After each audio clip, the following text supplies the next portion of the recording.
Steve, you and I jumped into the world of Oculus to check out Song in the Smoke. Let's go, buddy. Puff. Up in smoke you go.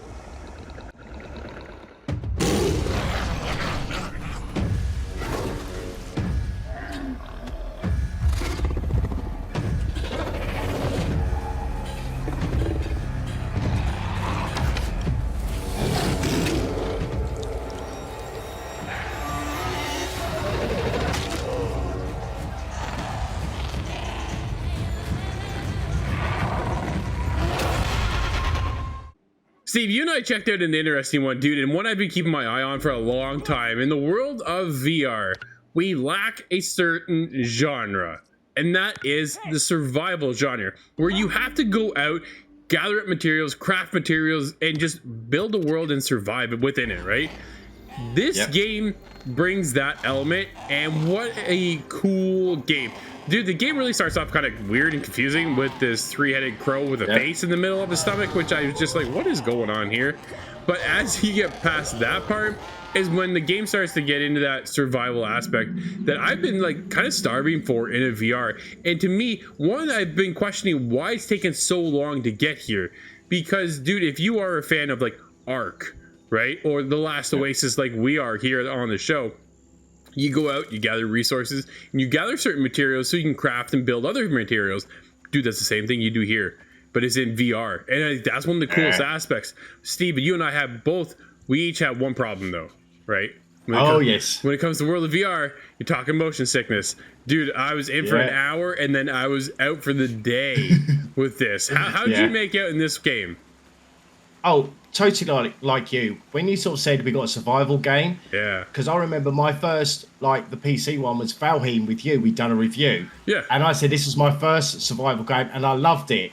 So now it's in VR, and I was looking for this experience, and I'm gonna say there's more positive, good things about this game than negative. Absolutely. But the negative one is what we talked about. For me, was motion sickness and the moving. Yeah. Because it's like the left stick to move back forwards, and you can also move like a crab left and right. Sure. But the right thumbstick, it's quarter turns. Yeah. And I don't know if it's oversensitive for me, but I found like I was doing 360s and it'd be like, where am I?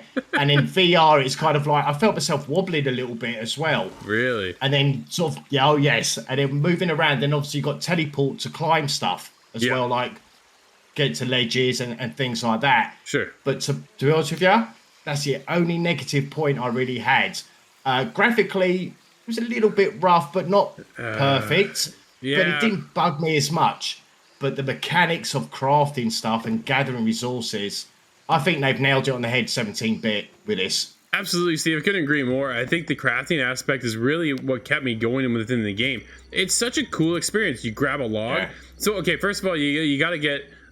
basically like make yourself a knife, and you find little bits and pieces around the world. You're able to adapt into that. Then you get a torch, because when night falls you gotta light stuff up, and then when that torch comes in, then you're able to get your fire going, because you need to gather rocks, sticks, logs. Like, dude, there's just that survival aspect within these games, like the Valheim you're talking about, right? Is right there. It is here in VR, and it feels so intuitive, but so natural, I think, at the same time, right? Because when you grab a log, well, let's cut it down. So you grab the log and you grab your knife and you're like whittling. It's almost like you're carving something. And all of a sudden, boom, it goes down to something smaller. Or it goes into like a bow and arrow. Or you can make a club. Or you can get just whittled down to sticks, or even like almost like a fiber. So you can start your fires. Like there's so many intuitive thoughts. And the thought process they put into the crafting aspect was incredible. But dude, as I went out and started hunting for things, oh man, I felt like, see, I was telling you off camera, that I felt like I was on a ship out at sea, and we must be hitting the biggest waves possible, because I was feeling green at moments, because I felt like I was just like rolling in the sea, right? Because that motion sickness, just all of a sudden I go from feeling good, having a great time, to all boom, and I'm like, no, and I have to take the headset off. But you can only save at your campfire. So now I'm fighting the motion sickness to get back to my campfire so I can save my progress. And then, of course, with other survival games, you got to rest, right? You got to make sure you're eating. And there's just so many cool aspects to the game. You touched on it graphically. Graphically, dude, this game isn't looking the greatest for me at all. I thought they could have really stepped that up. It has its own unique art style and direction, but it's really kind of just muted colors, and they're all like blurred together for me. So it's kind of a bit of a miss on the graphical side of things, but overall, the gameplay mechanic, dude, it is a solid knock out of the park right there. It's fantastic. The thing with this game is I found is they give you a slight tutorial, but they don't give you everything. They don't hold your hand. Sure. Because I didn't realise you can build up to 3 different campfires within each section of the map. There's also different types of sticks. Logs, because you go for the small ones for your fire, then you've got your large ones and your medium size, and they all have different use as well. Because another thing I didn't realize is when you have your campfire, the satisfaction of doing 2 sparking stones together to create a spark, so cool, and it glows. You have to use your small pine sticks to get it started. And then round the campfire is like a little gauge of how warm it's getting or how it's burning. Yep. And then when it gets to a certain stage, it gets a big flare. And that's when you have to put like your medium stick. And a lot of times I died was trying to rest. My fire wasn't strong enough. Yeah. So what would happen is like your fire goes out and basically a creature of the night will kill you, but you don't see it. Yep. And then you restart again.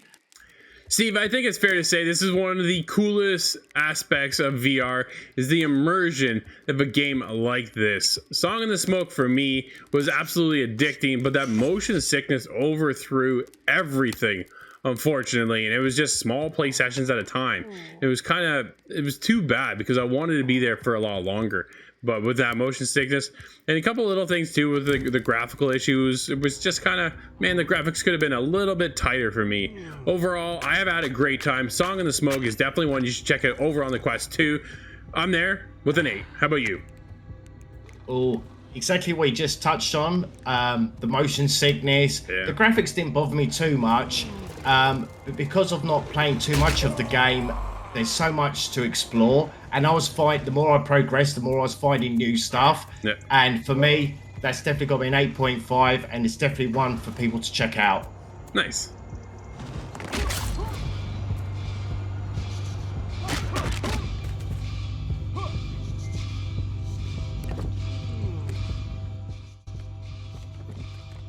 "17-bit truly smashed Song in the Smoke VR survival game. The game mechanics of collecting, hunting and crafting items brings a lot of joy and satisfaction. While we both suffered motion sickness while enjoying the experience, Song in the Smoke is the VR survival game we needed.